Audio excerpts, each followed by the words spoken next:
രേഷ്മ പറഞ്ഞതുപോലെ മേപ്പാടി ടൗണിലാണ് ഇപ്പോൾ ഉള്ളത്. ഇവിടെ നിന്നും 13 കിലോമീറ്ററോളം ദൂരമാണ് ചൂരൽമലയിലേക്കുള്ളത്. ഇവിടെ നിന്നുള്ള ഈ വാഹനം, അതായത് വാഹന ഗതാഗതമെല്ലാം തന്നെ ഇവിടെ മുതൽ പൂർണ്ണമായും നിയന്ത്രിച്ചിരിക്കുകയാണ്. പ്രാദേശികമായിട്ടുള്ള ആളുകൾ പോകുമ്പോൾ ഉൾപ്പെടെ അവരെടുത്ത് ഐഡന്റിറ്റി കാർഡ് അല്ലെങ്കിൽ നേറ്റീവ് സർട്ടിഫിക്കറ്റ് ഉൾപ്പെടെയുള്ള കാര്യങ്ങൾ, അതായത് അവർ ഈ പ്രദേശവാസിയാണ് എന്ന് തെളിയിക്കുന്ന രീതിയിലുള്ള രേഖകൾ നൽകുന്നവരെ മാത്രമാണ് ഇവിടേക്ക് കടത്തിവിടുന്നത്. അല്ലാത്തവരെയെല്ലാം തന്നെ ഈ സ്ഥലത്ത് വെച്ച് തടയുകയാണ് ചെയ്യുന്നത്. വലിയ സുരക്ഷാ ക്രമീകരണങ്ങൾ സ്വാഭാവികമായും പ്രധാനമന്ത്രി വരുമ്പോൾ ഉണ്ടാകുന്ന ആ രീതിയിലുള്ള വലിയ സുരക്ഷാ ക്രമീകരണങ്ങളുണ്ട്. പല SPGയുടെ പല ആളുകൾ അവിടേക്ക് പോവുകയും ചെയ്യുന്നത് നമ്മൾ കാണുന്നതാണ്. മാധ്യമങ്ങൾക്കുൾപ്പെടെ പ്രവേശനം ഇവിടെ വരെ മാത്രമേ ഉള്ളൂ. ചൂരൽമലയിലും മറ്റും മാധ്യമങ്ങൾക്ക് പ്രവേശനമില്ല. ഇവിടെ വെച്ചുകൊണ്ട് തന്നെ പ്രവേശനം നിർത്തിക്കൊണ്ട് ഇവിടെ നിന്ന് വിഷ്വൽ എടുക്കാനുള്ള ഒരു സൗകര്യമാണ് മാധ്യമങ്ങൾക്ക് ഉള്ളത്. കൽപ്പറ്റ ടൗൺ മുതൽ മേപ്പാടി വരെയുള്ള ഭാഗത്ത് പൂർണ്ണമായുള്ള നിയന്ത്രണം 10 മണിയോടുകൂടെ തന്നെ പൂർണ്ണമായുള്ള നിയന്ത്രണം ഏർപ്പെടുത്തും. 10 മണിക്ക് ശേഷം കൽപ്പറ്റ ടൗൺ മുതൽ മേപ്പാടി മേഖല വരെയുള്ള സ്ഥലങ്ങളിൽ റോഡ് സൈഡുകളിൽ വാഹനങ്ങൾ പാർക്ക് ചെയ്യരുത് എന്നുള്ള നിർദ്ദേശം നൽകിയിട്ടുണ്ട്. ഓട്ടോറിക്ഷകളോ ടാക്സികളോ ഒന്നും തന്നെ പാർക്ക് ചെയ്യാൻ പാടില്ല. പ്രവേശനം അനുവദിക്കുന്നത് ആംബുലൻസുകൾ ഉൾപ്പെടെ അത്യാവശ്യമായി പോകേണ്ട വാഹനങ്ങൾക്ക്, അവശ്യ സർവീസ് നടത്തുന്ന വാഹനങ്ങൾക്ക് മാത്രമാണ് ഈ പ്രവേശനം അനുവദിക്കുക എന്നുള്ളതാണ്. ബസ് റൂട്ടൊക്കെ തന്നെ ക്രമീകരിക്കുകയും ചെയ്തിട്ടുണ്ട്. കൽപ്പറ്റയിൽ നിന്നും കൽപ്പറ്റ വഴി കോഴിക്കോടേക്ക് പോകേണ്ട വാഹനങ്ങളെല്ലാം തന്നെ അവിടെ നിന്ന് തിരിഞ്ഞ് പൊഴുതന വഴി വൈത്തിരി കയറിക്കൊണ്ട് കോഴിക്കോടേക്ക് പോകാനുള്ള നിർദ്ദേശമാണ് നൽകിയിട്ടുള്ളത്. ഒപ്പം തന്നെ മാനന്തവാടിയിലേക്ക് പോകേണ്ട വാഹനങ്ങളും ഇതേ റൂട്ടിലൂടെ തന്നെ പോകണമെന്നുള്ള നിർദ്ദേശം കളക്ടർ നൽകിയിട്ടുണ്ട്. സുരക്ഷാ ക്രമീകരണങ്ങളുടെ ഭാഗമായി അതെല്ലാം തന്നെ ആ പോയിന്റുകളിലെല്ലാം തന്നെ പോലീസുണ്ട്. ആ പോലീസിനെ ഉപയോഗിച്ചുകൊണ്ട് തന്നെ വാഹനങ്ങളെല്ലാം വഴിതിരിച്ചു വിടുന്ന ക്രമീകരണങ്ങൾ നടക്കുന്നുണ്ട്. താമരശ്ശേരി ചുരത്തിൽ ഗതാഗത നിയന്ത്രണമുണ്ട്. വലിയ ചരക്ക് വാഹനങ്ങൾ ഉൾപ്പെടെ താമരശ്ശേരി ചുരത്തിലൂടെ കടത്തിവിടുന്നില്ല. കോഴിക്കോടേക്ക് പോകേണ്ട കൽപ്പറ്റയിൽ നിന്നോ അല്ലെങ്കിൽ സുൽത്താൻ ബത്തേരിയിൽ നിന്നോ മാനന്തവാടിയിൽ നിന്നോ പോകേണ്ട ചരക്ക് വാഹനങ്ങൾ ഉൾപ്പെടെ പോകേണ്ടത് കുറ്റ്യാടി ചുരം വഴിയാണെന്നുള്ള നിർദ്ദേശം നൽകിയിട്ടുണ്ട്. ഈ നിയന്ത്രണം എന്ന് പറയുന്നത് പ്രധാനമന്ത്രി തിരികെ പോകുന്നത് വരെ തന്നെ തുടരുകയും ചെയ്യും. വിവിധ ജില്ലകളിൽ നിന്നുള്ള പോലീസ് ഫോഴ്സ് ഇവിടെ എത്തിയിട്ടുണ്ട്. കഴിഞ്ഞ ദിവസങ്ങളിലുള്ള പോലീസ് ഫോഴ്സിന് പുറമെ കുറച്ചുകൂടെ സേനയെ ഇവിടെ വിന്യസിക്കുകയും ചെയ്തിട്ടുണ്ട്. അതുകൊണ്ട് അത്രയേറെ സുരക്ഷ ക്രമീകരിച്ചുകൊണ്ട് തന്നെയുള്ള നടപടികളുമായി ഇപ്പോൾ പോലീസ് പോവുകയാണ്. ഇവിടെ നിന്ന് പോകുന്ന ആളുകളുടെ കാര്യമാണ് ഏറ്റവും എടുത്തു പറയാനുള്ളത്. ഇവിടെ നിന്ന് ചൂരൽമലയിലേക്ക് ഇതാണ് മേപ്പാടി ജംഗ്ഷൻ എന്ന് പറയുന്നത്. ഇവിടെ നിന്നാണ് നമ്മൾ ചൂരൽമലയിലേക്ക് പോവുക. അവിടെ നിന്നുള്ള പ്രവേശനം എന്ന് പറയുന്നത് ആർക്കും അനുവദിക്കില്ല. ഇനി 10 മണിക്ക് ശേഷം ഇപ്പോൾ തദ്ദേശവാസികളെയൊക്കെ വണ്ടികളൊക്കെ വിടുന്നുണ്ട്. പക്ഷേ 10 മണിക്ക് ശേഷം ആരെയും ഇതുവഴിയും പ്രവേശനം അനുവദിക്കില്ല എന്നുള്ള കാര്യമാണ് അറിയിച്ചിട്ടുള്ളത്. രേഷ്മ, കർശന സുരക്ഷാ ക്രമീകരണങ്ങളാണ് ഏർപ്പെടുത്തിയിട്ടുള്ളത്. സുനിൽ ഐസക് തുടരുന്നുണ്ട് വിവരങ്ങൾ നൽകാനായി. സുനിൽ അല്പസമയം മുമ്പ് പറഞ്ഞതുപോലെ ക്രമീകരണങ്ങളൊക്കെ തന്നെ എല്ലാം സജ്ജമാണ്. ഈ ചെറിയ സമയത്തിൽ മാത്രം മാറ്റമുണ്ടാകുമെന്നാണ് അറിയുന്നത്. പ്രധാനമന്ത്രി വന്നു കഴിഞ്ഞാൽ ഉടൻ ആദ്യം എങ്ങോട്ടാണ് പോകുന്നത്? അദ്ദേഹത്തിൻ്റെ ഇന്നത്തെ സന്ദർശനങ്ങൾ ഏതൊക്കെ സമയം എവിടെയൊക്കെ ഉണ്ടാകും? എങ്ങനെയാണ് ക്രമീകരിച്ചിട്ടുള്ളത്?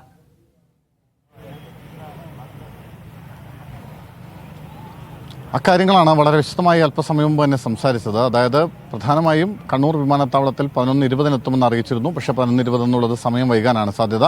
ഒരുപക്ഷെ ഏറ്റവും ഒടുവിൽ ലഭ്യമാവുന്ന വിവരമനുസരിച്ച് 12 മണിയെങ്കിലും ആകും കണ്ണൂർ വിമാനത്താവളത്തിൽ അദ്ദേഹം എത്താനെന്നാണ്. അങ്ങനെയാണെങ്കിൽ അവിടെ നിന്ന് ഒരു പ്രത്യേക ഹെലികോപ്റ്ററിൽ ഇവിടെ വയനാട്ടിലേക്ക് എത്തുന്നു. ദുരിത ബാധിത പ്രദേശങ്ങളിൽ അദ്ദേഹം ഒരു ആകാശ നിരീക്ഷണം നടത്തുന്നു. അതിനുശേഷമായിരിക്കും അദ്ദേഹം ഇവിടെ ഞാൻ നിൽക്കുന്ന കൽപ്പറ്റ സ്കൂൾ ഗ്രൗണ്ടിലേക്ക് വന്ന് ഇറങ്ങുക. ഇവിടെ നിന്ന് റോഡ് മാർഗം മേപ്പാടിയിലേക്ക് പോകും. മേപ്പാടിക്ക് അവിടെ നിന്ന് ഈ ദുരിതബാധിത മേഖലകളൊക്കെ സന്ദർശിക്കും. പരമാവധി എത്ര സ്ഥലങ്ങൾ സന്ദർശിക്കുമെന്ന കാര്യത്തിൽ ഇപ്പോഴും ഒരു വ്യക്തതയില്ല. പക്ഷേ അത് സാഹചര്യം അനുസരിച്ച് അല്ലെങ്കിൽ അതിൻ്റെ ഒരു കൃത്യമായൊരു വിവരം വരേണ്ടിയിരിക്കുന്നു. മാത്രമല്ല നിരവധി പുനരധിവാസ ക്യാമ്പുകളുണ്ട്. ആ ക്യാമ്പുകളിൽ സന്ദർശനം നടത്തുമെന്ന് അറിയിച്ചിട്ടുണ്ട്. ഞാനിപ്പോൾ നിൽക്കുന്ന കൽപ്പറ്റ സ്കൂളിലടക്കം പുനരധിവാസ ക്യാമ്പുണ്ട്. മേപ്പാടി സ്കൂളിൽ പുനരധിവാസ ക്യാമ്പുണ്ട്.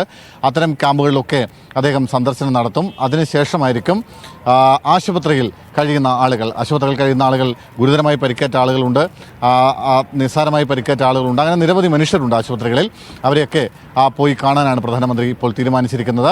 ഒരുപക്ഷെ ഈ അടുത്ത കാലത്ത് പ്രധാനമന്ത്രി നടത്തിയ ഏറ്റവും ദീർഘമായ ഒരു സന്ദർശനം എന്ന് വേണമെങ്കിൽ ഈ ദുരന്ത മുഖത്തെ സന്ദർശനത്തെ വിശേഷിപ്പിക്കാൻ കഴിയും. അതിനുശേഷമായിരിക്കും കളക്ടറേറ്റിൽ യോഗം വിളിച്ചു ചേർക്കുക. കളക്ടറേറ്റിലെ യോഗത്തിൽ മുഖ്യമന്ത്രി അടക്കമുള്ള ആളുകൾ പങ്കെടുക്കുന്നുണ്ട്. ദുരിതാശ്വാസ പുനരധിവാസ പ്രവർത്തനങ്ങൾ സംബന്ധിച്ചുള്ള കാര്യങ്ങളാണ് പ്രധാനമായും ആ യോഗത്തിൽ ചർച്ച ചെയ്യുക. ആ യോഗത്തിൽ എന്തെങ്കിലും ഒരു പ്രഖ്യാപനം ഉണ്ടാകുമോ എന്നാണ് കാത്തിരിക്കുന്നത്.